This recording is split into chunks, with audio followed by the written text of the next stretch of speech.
It's My Nerd World, a Star Wars show, and on this week's episode, D23 taking place right now, and I've seen footage of Andor Season 2, the Mandalorian and Grogu movie, the Skeleton Crew trailer dropped, TRON Ares, TRON 3, Avatar 3, production photos and information, and so much more. All the latest sci-fi news from D23 coming up on the show this week. Thank you, as always, for checking out My Nerd World. Let's get to it.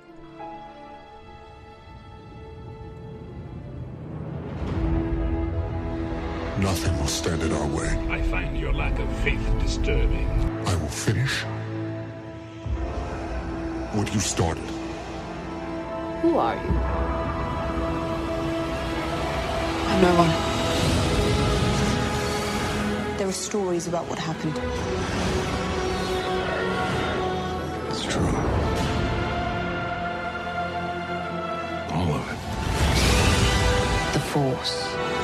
It's calling to you.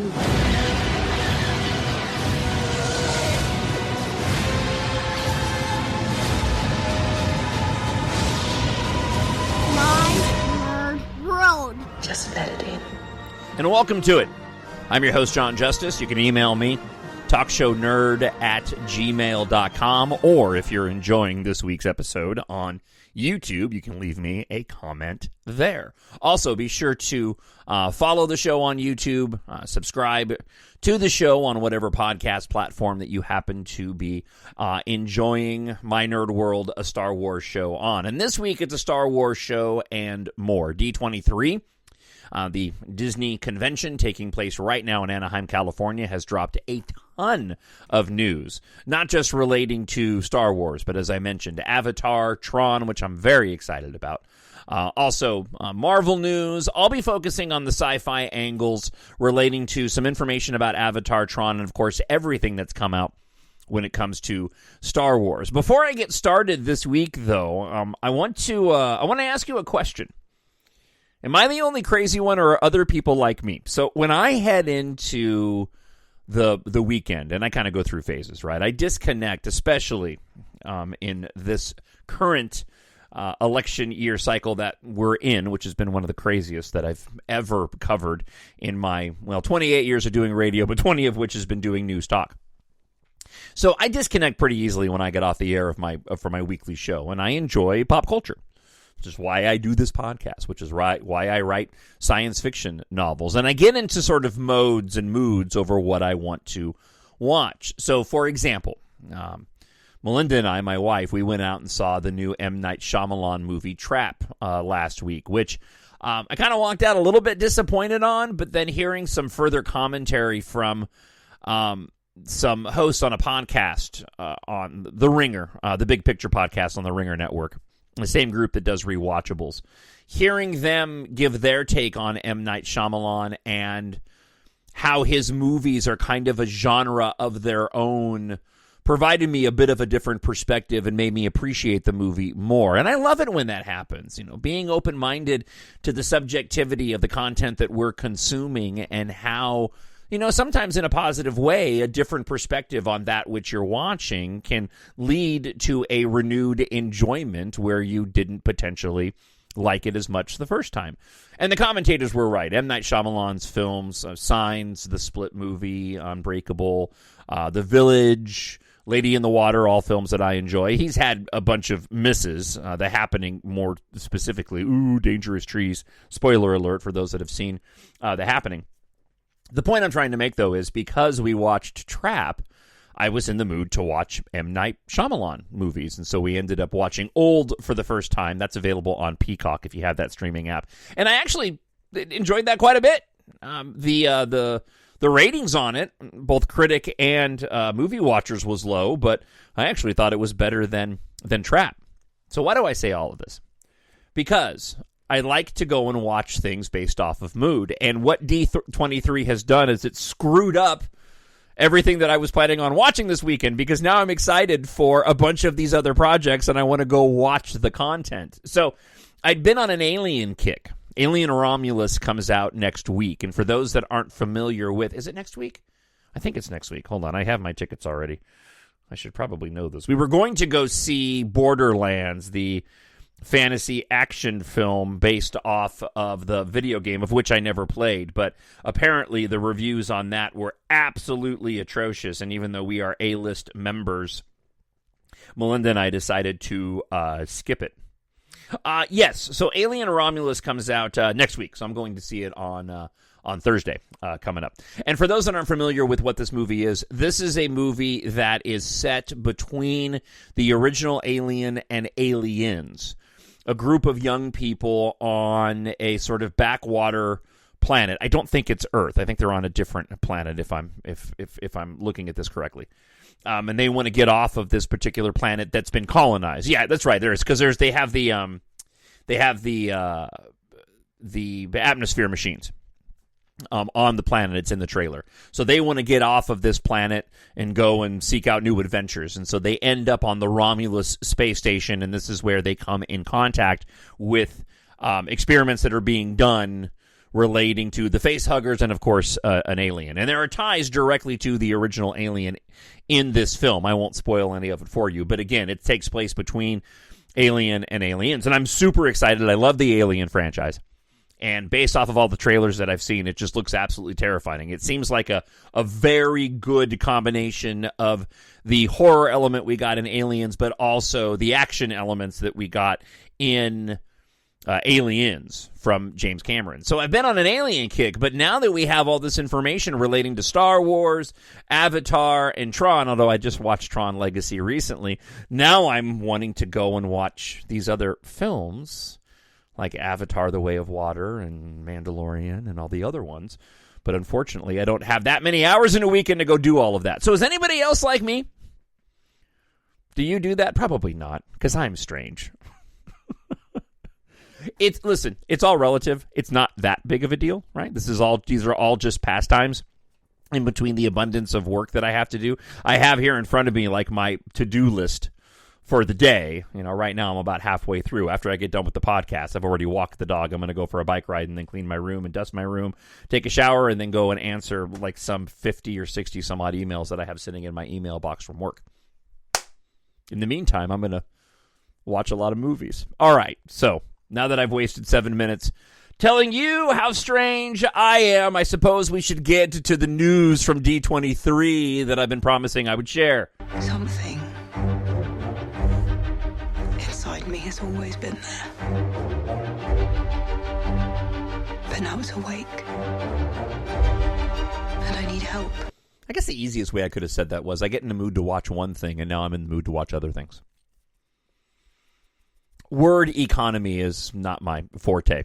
It's been really interesting seeing the reaction coming out of D23 and all the content that we've seen so far, because across the board, all of the controversies that dominate the discussion in the pop culture sphere, especially after what the fandom just endured in the wake of The Acolyte, seems to be gone. I was reading an article earlier this week that there's a lot of content creators that are course correcting because of all the backlash relating to so much agenda being placed into our content.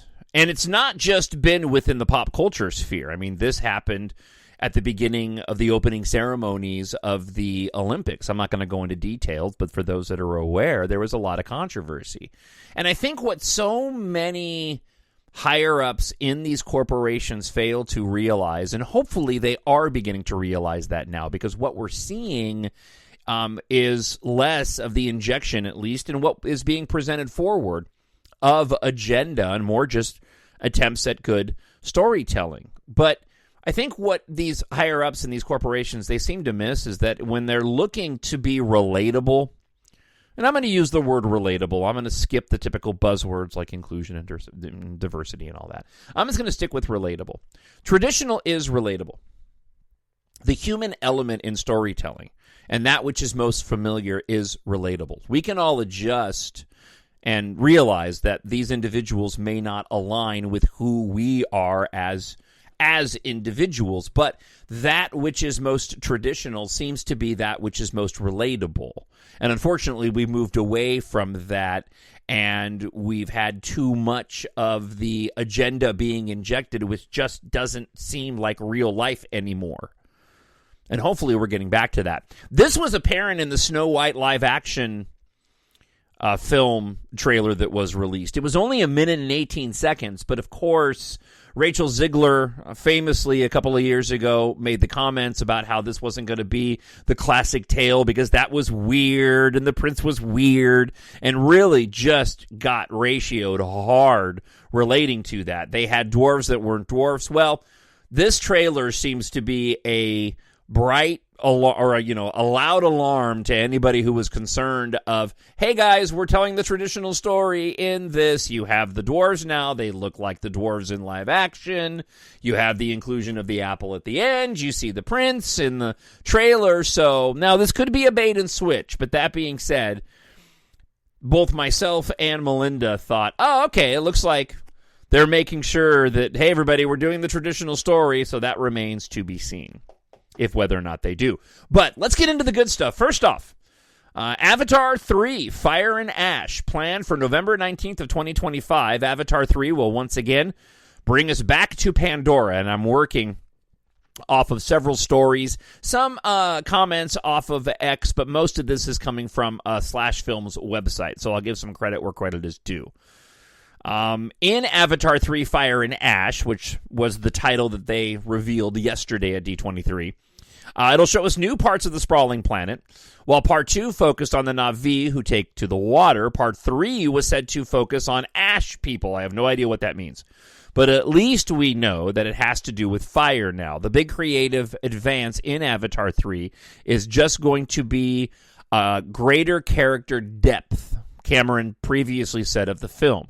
We're seeing new cultures, new creatures, all the same stuff you'd expect from an Avatar movie, but the whole idea of this cycle of films is to live with these people and to go on this epic journey with them. This is a journey over time.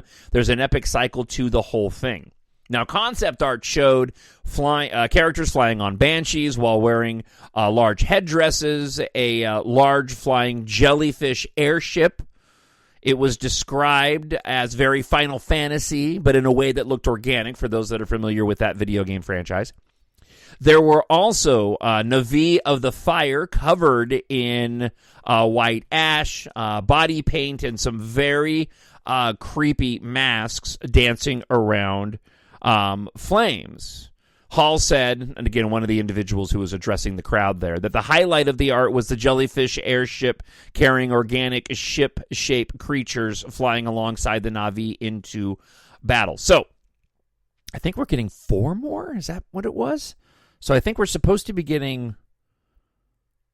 Yeah, so I think we're getting 2 more after this, if I'm not mistaken. And I believe that James Cameron had said that when we get towards the end of the series and the story that he's been telling, we'll end up getting out into space, which is what I'm most excited for.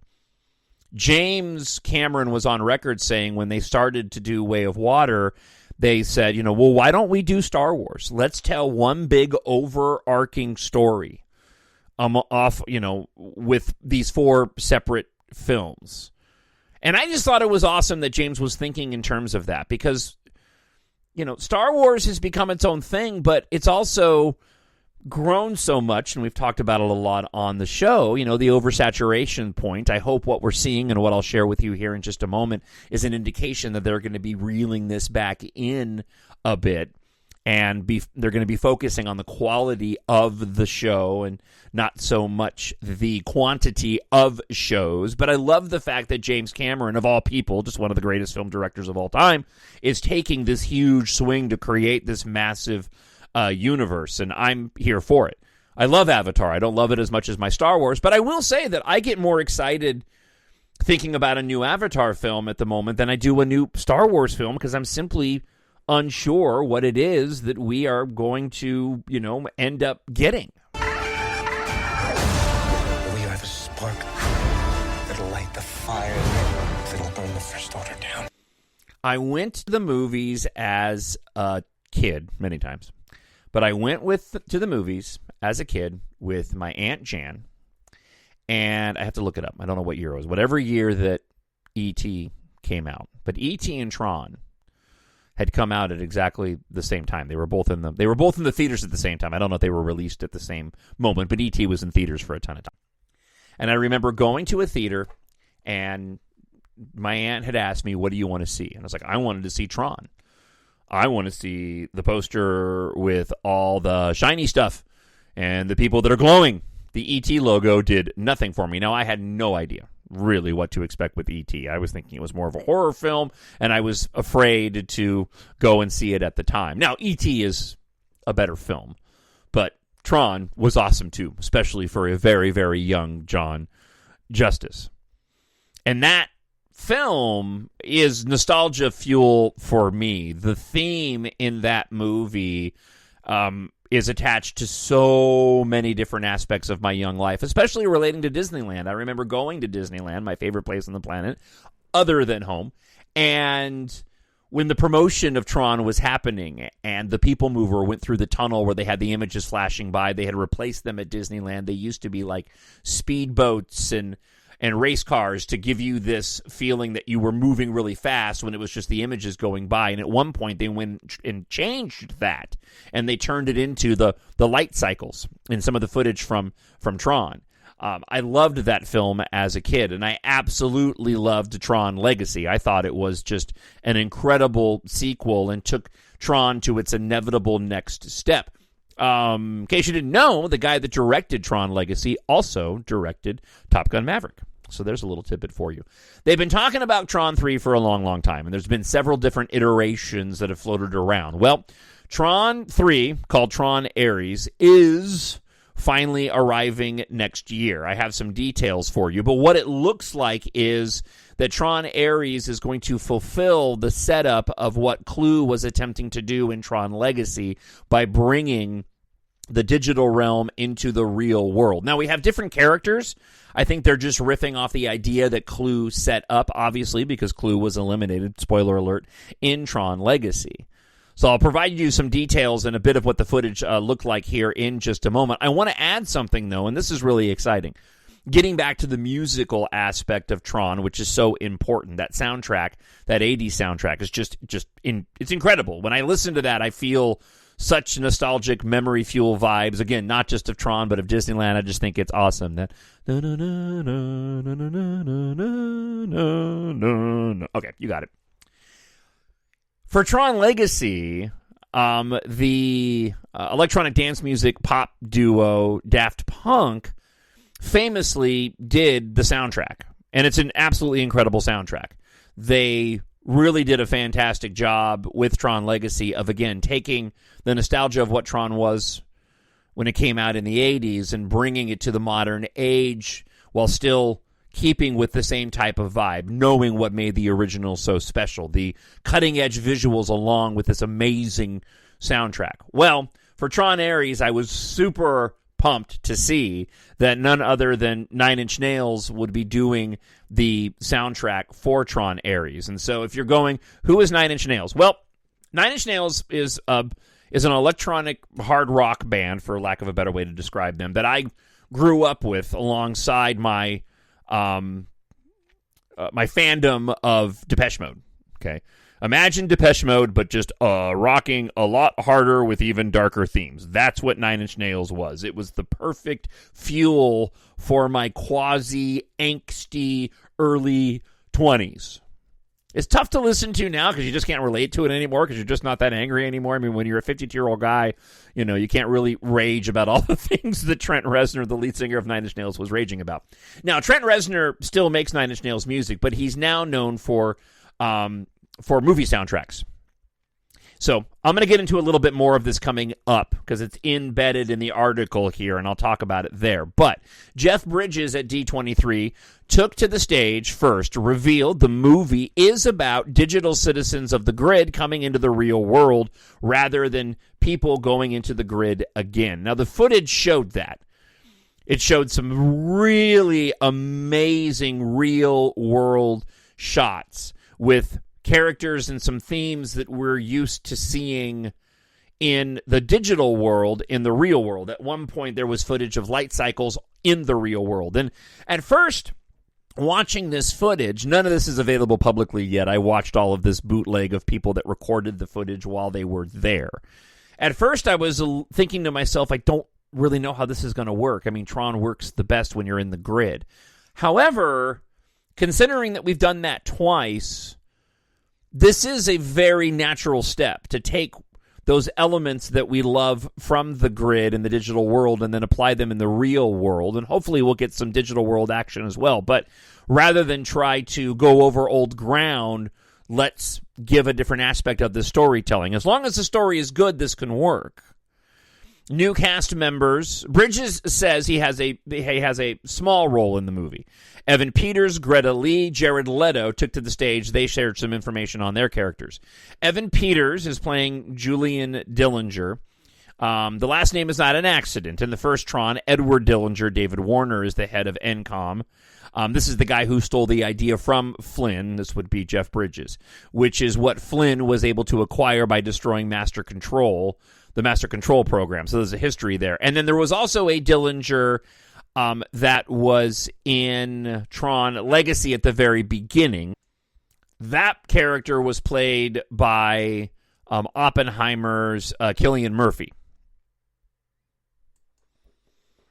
Greta Lee, who I'm not familiar with, is playing Eve Kim, who is described as a brilliant programmer, which allows Ares to come into our world, played by Jared Leto. Speaking of Ares, again, Jared Leto, his character appears to be the villain of the piece, described as a master of the Dillinger grid. He's essentially a program looking for a way to make the real world his own permanently. Sounds a lot like kind of what they did in the Matrix. And listen, there's a lot of similarities between, obviously, what Tron does and the Matrix. You know what's funny? It's like Tron is to Depeche Mode what the Matrix is to Nine Inch Nails. That's actually even more relevant and appropriate than I even realized when I came up with it. It's like that's the perfect example. Tron is to Depeche Mode what Nine Inch Nails is to The Matrix. Okay. Also of note, as I mentioned, Nine Inch Nails doing the music for the film. Trent Reznor, known for his work on scores like film The Social Network and Soul. But apparently this is him in full Nine Inch Nails mode. One of the presenters described the music they played during the footage as loud and abrasive as well as truly rattling. If we can't have Daft Punk, this is a fantastic replacement. They also brought out, just as a quick side note for those that are familiar with the work that Trent Reznor has done on soundtracks, he's been working also with Nine Inch Nails with another musician called Atticus Ross. They are doing this together. Listen, I'm convinced that this is Trent Reznor and Atticus Ross doing the Tron Ares soundtrack. They're putting it under the banner of Nine Inch Nails because of the history that we have, especially with Daft Punk doing Tron Legacy, to say Trent Reznor and Atticus Ross are doing, from Nine Inch Nails, are doing the soundtrack for the new Tron movie. No, it just makes more sense to say it's Nine Inch Nails. The footage kicks off with Peter's Julian Dillinger entering a room. Is man alone, he questions. Intelligent life exists, but not out there. In here, the idea is that they're bringing intelligent life to us rather than us going to them. We then see a character in flowing black and red armor. I came here to find something we hear. This is Ares, who wanders through our world, rain pouring down around him. He touches the water with curiosity. He's confronted by a helicopter. What are you, he's asked. When we then see light cycles and a giant recognizer ship moving through a real city. We then see characters in armor preparing for battle, images of Tron technology overtaking our world, hovering over the cities. Ares is seen leading the cops on a chase in a light cycle. He triggers a giant light wall, cutting a cop car in half. Flynn is in a white robe, glowing white triangle on his chest, looking like a cyber Gandalf.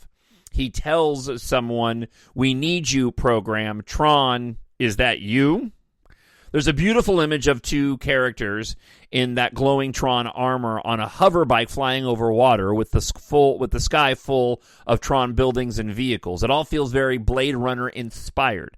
The images of Tron's world overtaking our own have a real eeriness to them, the article says. Hall suggested that there was a horror vibe to the footage, like an alien invasion film. Also adding, I believe this is the director of the film. Also adding that TRON vehicles, buildings taking over our world and bathing it in glowing red was strangely powerful, before adding it felt very scary and weird.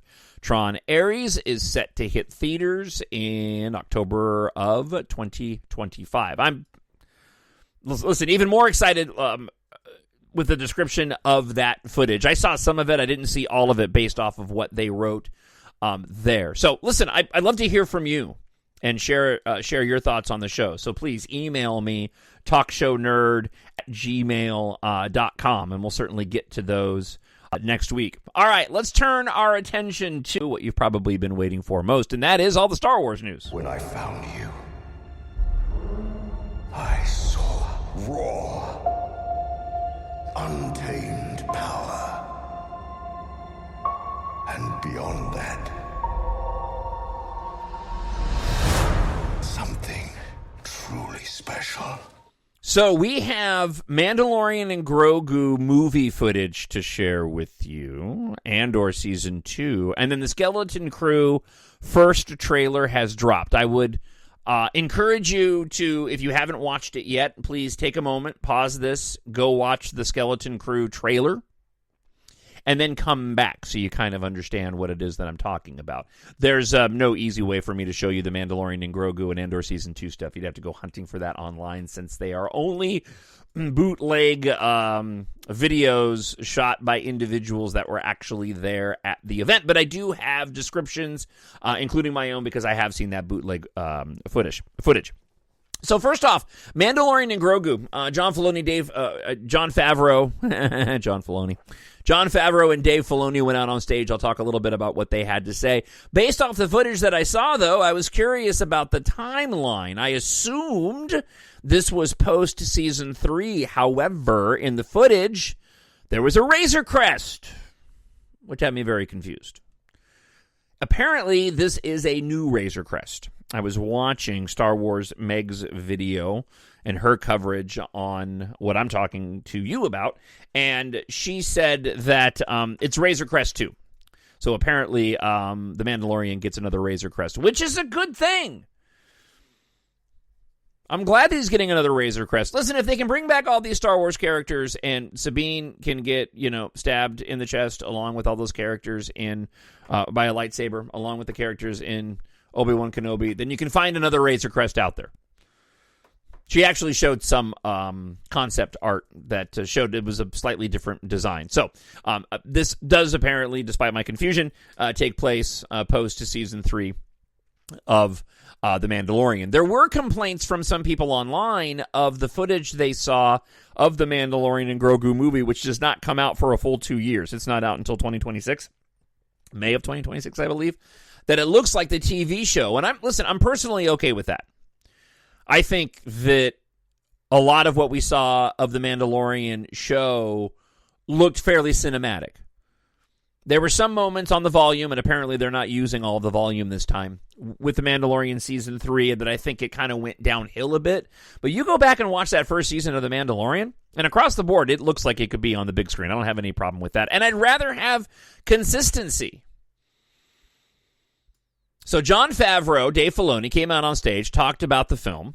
Favreau let fans at D23 know that they had just started filming a few weeks ago. The sizzle reel for the film was shown. It revealed, a lot of it was footage that we'd already seen before. We had the armorer doing a bit of a voiceover talking about the lone wolf and cub and all that. And then we got into some actual footage, which clearly was some early CGI stuff that they had been working on. My guess is that they had been working on a Season 4. They decided to take Season 4 and turn it into a theatrical release, and there was a lot of pre-production relating to CGI sequences that they already had finished, which is why, with 2 years out, they already had footage they could show, because the footage was mostly CGI action footage. It did reveal a scene where the Mandalorian was infiltrating a base full of snow troopers. The planet the scene takes place on could be Hoth. And then we see the Mandalorian going downhill on a huge snowy mountain, piloting a small walker like the ones that we saw at the end of Revenge of the Sith, when you had the clone troopers going around and looking for the dead Jedi. and with Din Grogu sitting on his lap as they were running down on this walker. They eventually come in contact with two classic AT-AT walkers as they start shooting at the Mandalorian. The trailer also shows Zeb from Rebels, which we saw in Season 3, wishing Mando good luck before leaving on a mission, and it looked as if they were in the cockpit of the Razor Crest 2.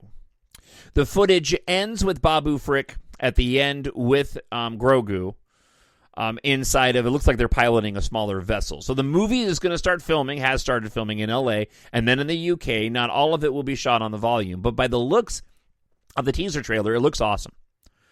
And kind of like what we'll get into with the Skeleton Crew, this story will play into, I'm guessing, the larger Mando verse and the film that Dave Filoni will direct that will wrap up all of the stories that we're telling in the Mandoverse. So this will include what we'll get with the Skeleton Crew, and I'll talk more about the potential connections there in just a moment. But, of course, Book of Boba Fett, Mandalorian, and Ahsoka. And so this will be sort of the standoff with TRON. I'm looking forward to seeing the completion of all of what they're doing right now, because they're doing something really cool, and that is they're taking that Marvel formula, but they're flipping it around. And I know that I've talked about this briefly on previous episodes, but, you know, with the Marvel Cinematic Universe, we had the bunch of films, and we had the little films, and then we had the larger Avengers films. And it worked really well over the course of the first few phases until it fell off after Endgame, Infinity War and Endgame were released.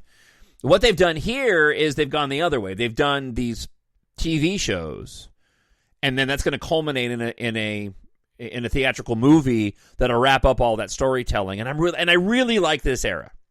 I love the sequel trilogy era. I like the era. Those are my most favorite, are the ones where we're outside of the original trilogy and we're telling these stories. And of course, I love the sequel trilogy and the fact that we will be telling a story beyond that coming up whenever the Daisy Ridley movie comes out. So what I saw here just of Snowtroopers, which was my go-to favorite as a kid when The Empire Strikes Back came out, that was, I believe, one of the first times I remember thinking, oh my gosh, the Snowtroopers can look different and these guys look so awesome. I remember having the toy, and this was the toy that I got for Christmas or my birthday, and I was so excited, and the one that I was waiting for, just a simple action figure. I was so easy to please when I was a kid. But it looks great. I'm excited for it. The only thing I'll add, and this isn't a negative, it's just a personal thing for me, is that I hope the Rey movie is good relating to Jedi, and I hope we get back to some of that storytelling. That's why I loved Ahsoka so much, because Ahsoka had everything that I wanted in it. And again, it's a subjective, it's a subjective part of my fandom that wants to be able to watch that. But that's what I love. I love the spaceships. I love the battles, but I love the Jedi, and I like the mythology. And we have a Mandalorian mythology, but I don't personally care as much about that Mandalorian mythology as I do the sort of the core Force-driven, Jedi mythology. I know Grogu's in there too, but with Andor Season 2 and the Skeleton Crew, it has a Jedi. I'm looking forward to more of that storytelling, which is why it's kind of a bummer that The Acolyte turned out the way that it was. Ultimately, I enjoyed the series once it was all said and done. It just wasn't quite enough to scratch that itch. All right, let me get on to the next item. Andor Season 2. So in the footage, in the sizzle reel, it had Tony Gilroy, the showrunner, talking about how this is going to be essentially an amped-up version of Season 1, and the sizzle reel really made it look that way. Just a lot of people walking around, showed plenty of ships that we're used to seeing in the Star Wars universe, including the U-Wing, which did not make an appearance in Andor Season 1, but of course was such a crucial vessel for Rogue One. We saw Saw Gerrera, all the returning cast members. We also know that Ben Mendelsohn, who played Director Krennic, of course, he bites it, spoiler alert, in Rogue One. He will be in Season 2 of The Mandalorian, as will K2SO. Of course, by the time we get to Rogue One, Cassian Andor has his droid by his side, the recommissioned Imperial K2SO, and we see them inside of the U-Wing in some of this footage. The whole thing... Well, let me back up here a little bit. So I'm really excited about this. For those that don't know, it's just going to be Andor Season 1 and 2. Season 2 will end as a direct lead into Rogue One. And while I enjoyed Season 1, for me, I just thought that it needed a dose of what George Lucas would classically say on set, faster, more intense. More adventure for my taste. I acknowledge that is not what they were necessarily going for with this show.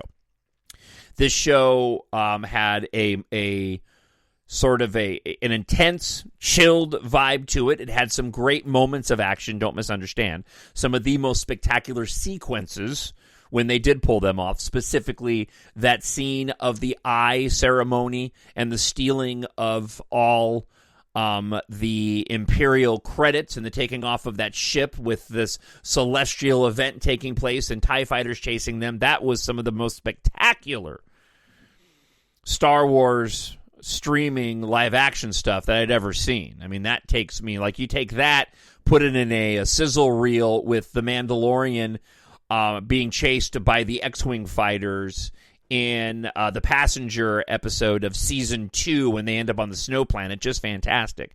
The scene and facing off against that Star Destroyer with the massive satellite dishes on them that we hadn't seen before, with that whole craft ship that's so awesome. And he takes them on and using the weapons on that. Fantastic. But a lot of it was just kind of slow and dull for me. So what I saw in the sizzle reel for Season 2, it looks as if they're really amping things up for Season 2, and I'm legitimately excited for it, whereas before, I was kind of like, yeah, okay, I'll watch Season 2 of Andor. I think I've only gone back and watched Andor Season 1 at least one more time fully through. I think that's only... I should do it again. I'll put it on my list. But again, I have so many things to watch. This is not going to go the way you think. Or maybe it will. On to the last item this week. Skeleton Crew, dropping on Disney Plus December 3rd.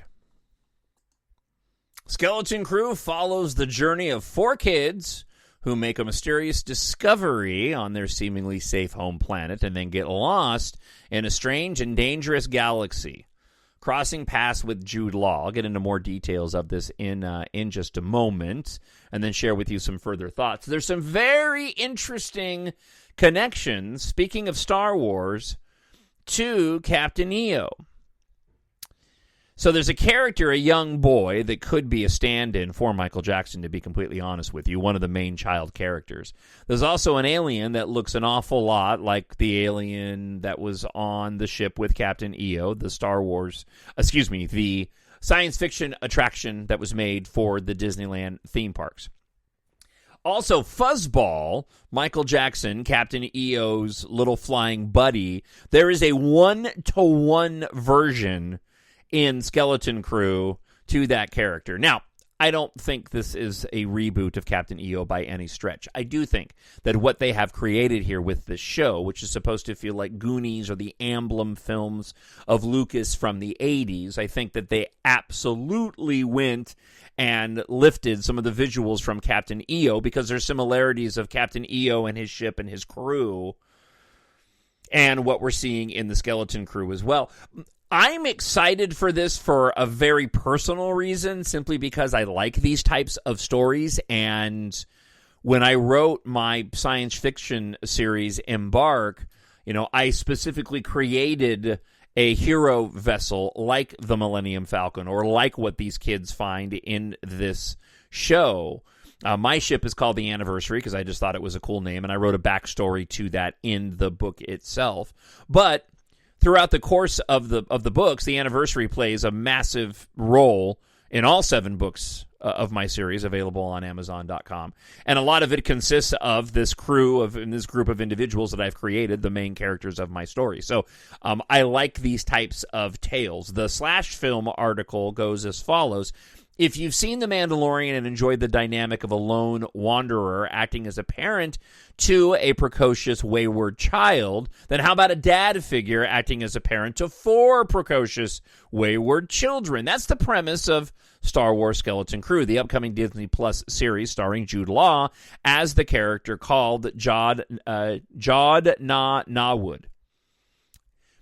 The Goonies-esque premise teams Jod up with the team of young adventurers, Wim, KB, Nell, and Fern. Some of the biggest names in the Skeleton Crew behind the camera will feature episodes directed by John Watts, most recently of the Spider-Man trilogy that you're most familiar with, the more recent ones.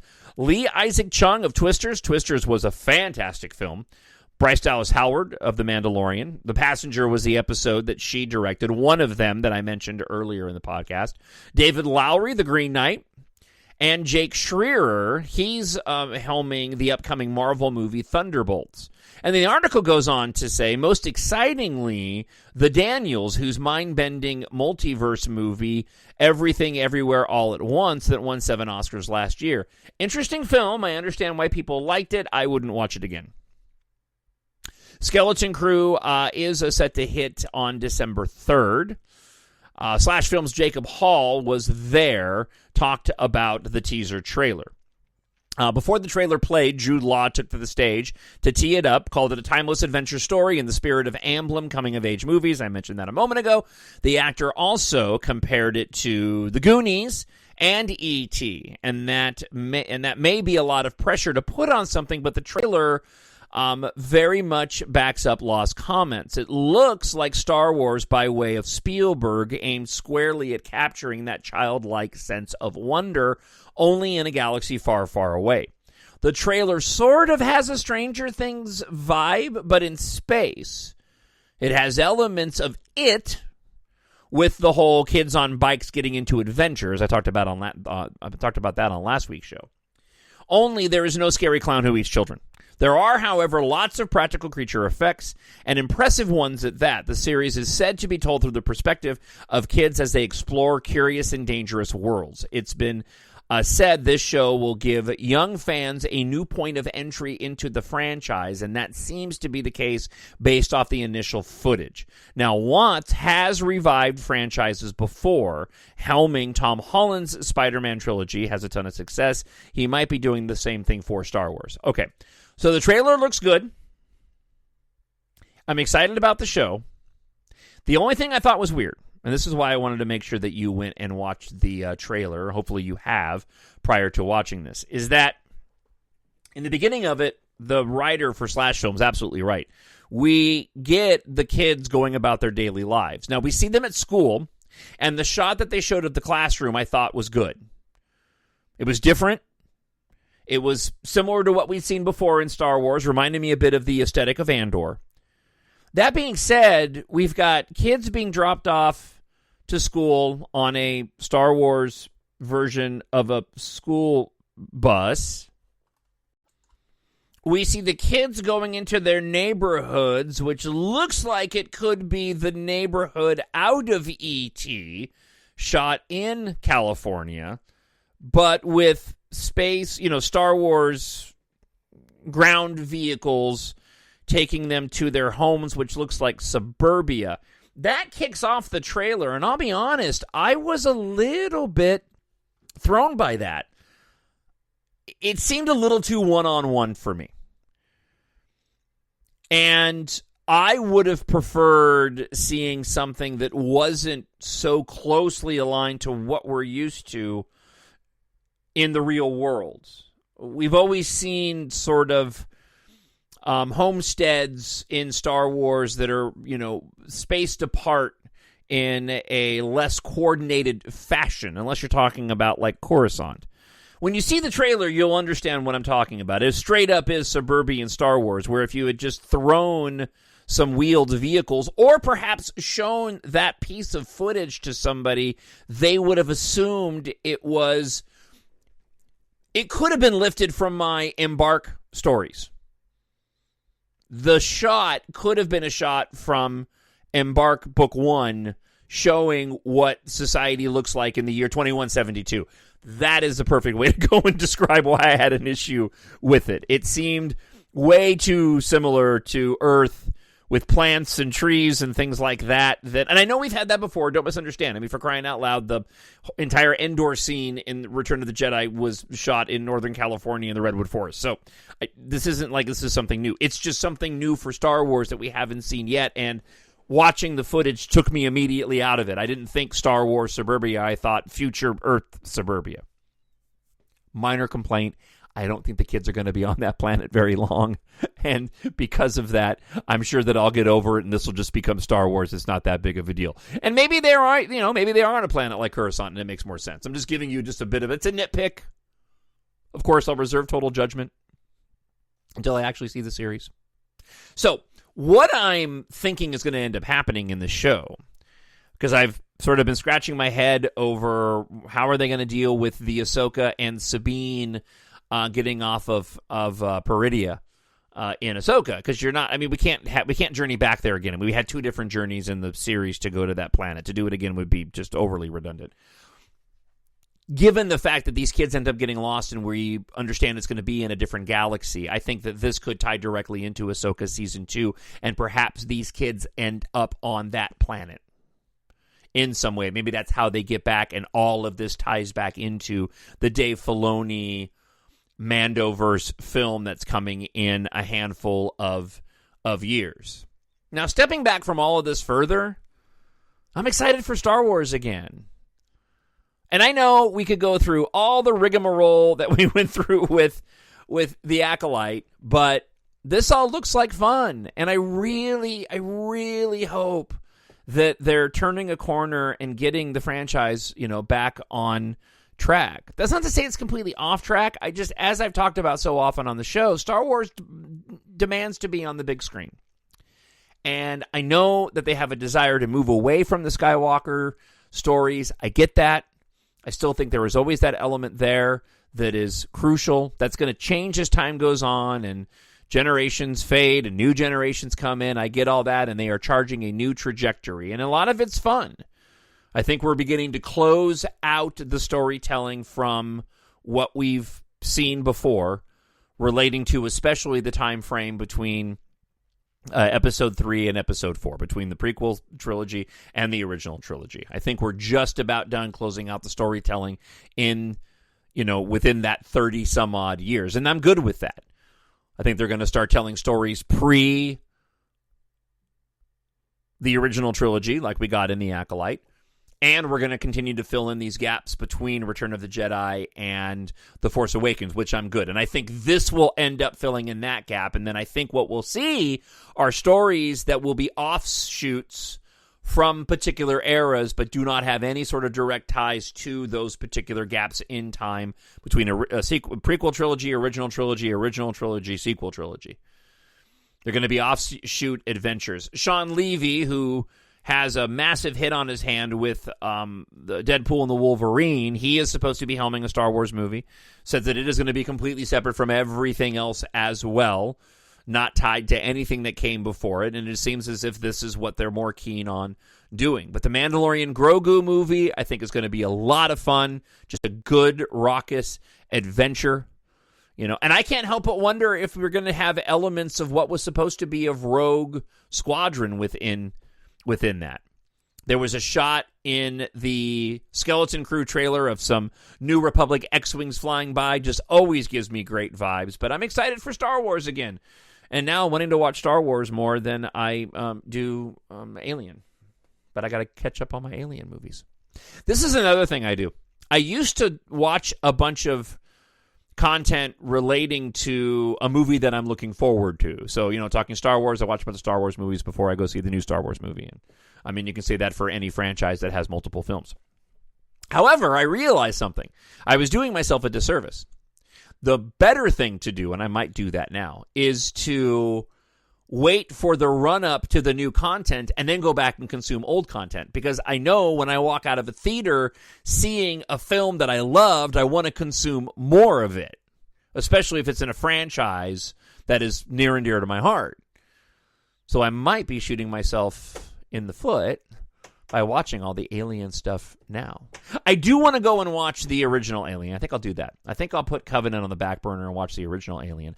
I didn't realize, by the way, because I own it, the director's cut for the original Alien, that was Ridley Scott going back and doing an edit of it. Apparently, he actually cut stuff out to move the story along faster. So I think I've avoided watching the director's cut, and I've always just watched the original. That's probably the only gripe I have about the original, is that it really is sort of a 70 slow burn. So I'm curious to go watch the director's cut to see what edits he made that may have picked up the pace in that movie. But it is truly fantastic. Thank you, Dad, for introducing me to that. Probably at much too young of an age, but thank you either way. So, all right.